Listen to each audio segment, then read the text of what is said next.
Wait, someone just touched Kitty's shoulder? But when she turned around, nobody was there. And what happened next? Nobody saw it coming. Welcome to the world of Kitty. If you're new here, hit subscribe because you do not want to miss what's about to go down.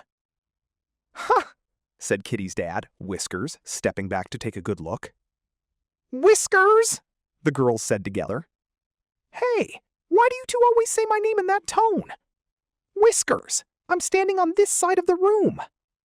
And just like that, a mystery was born. And Whiskers, he was going to solve it. It was a Tuesday when a client walked through the door. She had a case. Someone had been tapping people on the shoulder, and when they turned around, there was no one there. She needed answers. Whiskers was on the case. Now, before we get into how this went down, have you ever had something like this happen to you?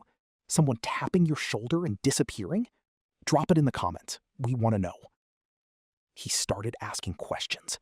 He followed leads. He went nowhere fast. Until he didn't. A tall blue character named Marco gave him the first real clue. "I always tap the shoulder closest to me," Marco explained, cool as ice. "So when they turn around, I'm already there, ready to talk." Something didn't add up. Marco was smooth, suspiciously smooth. But Whiskers had a plan, a good one. While he was setting the trap, things back at the house were getting chaotic.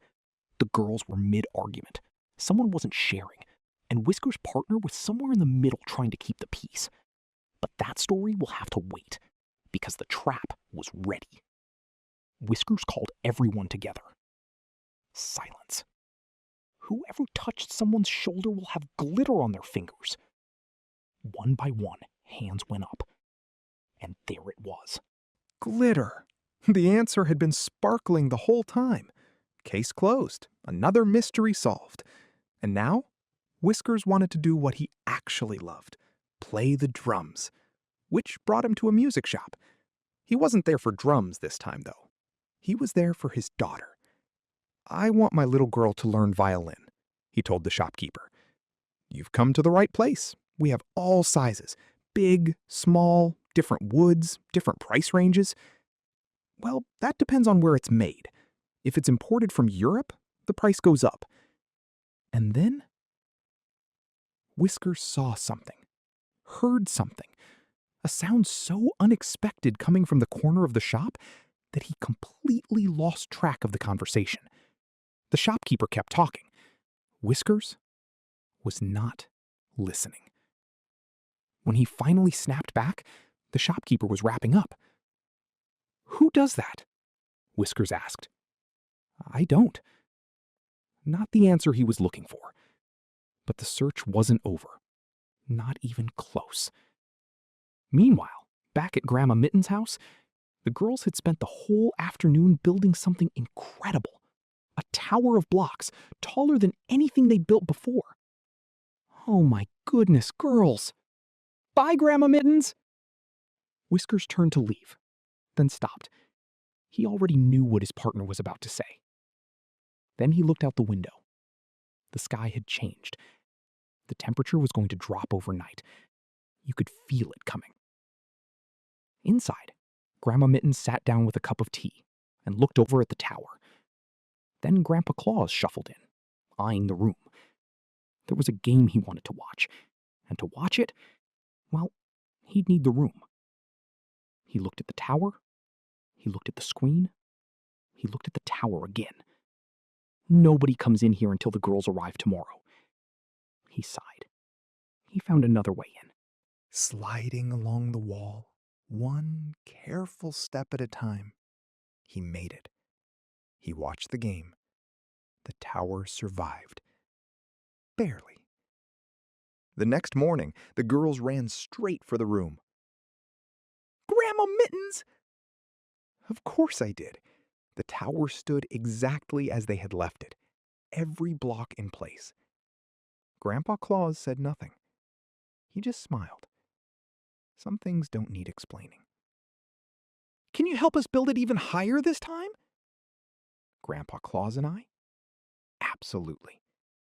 The afternoon stretched on, full of blocks and laughter and small celebrations every time a new layer held.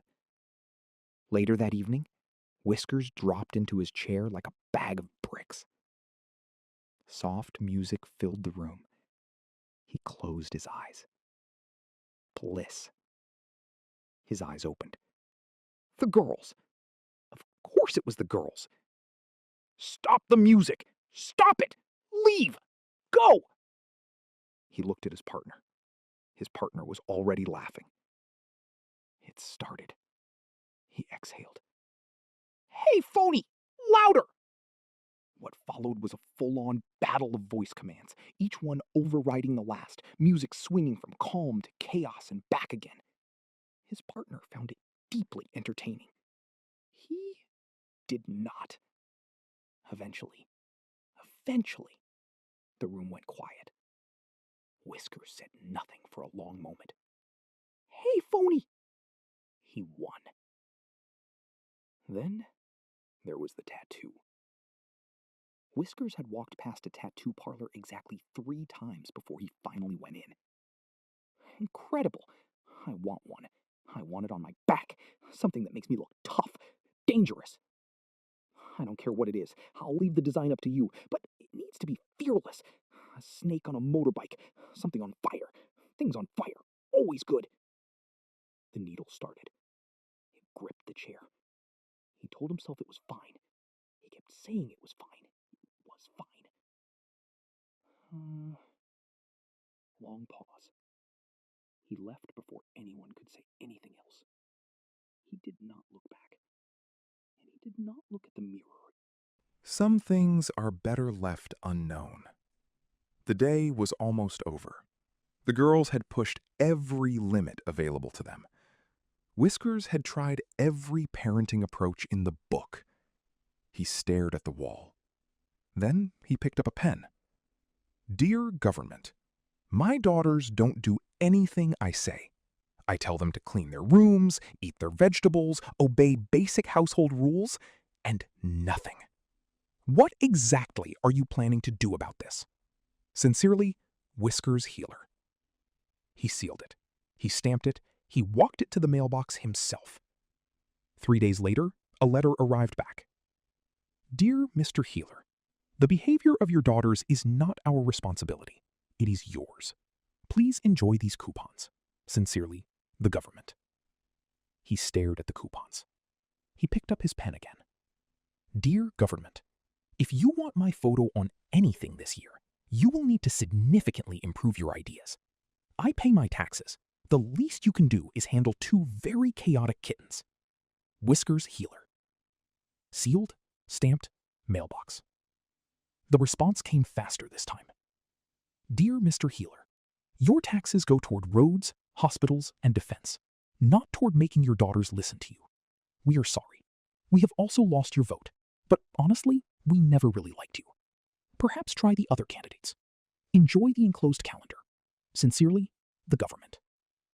Whiskers held up the calendar, looked at it for a long time. He sat down.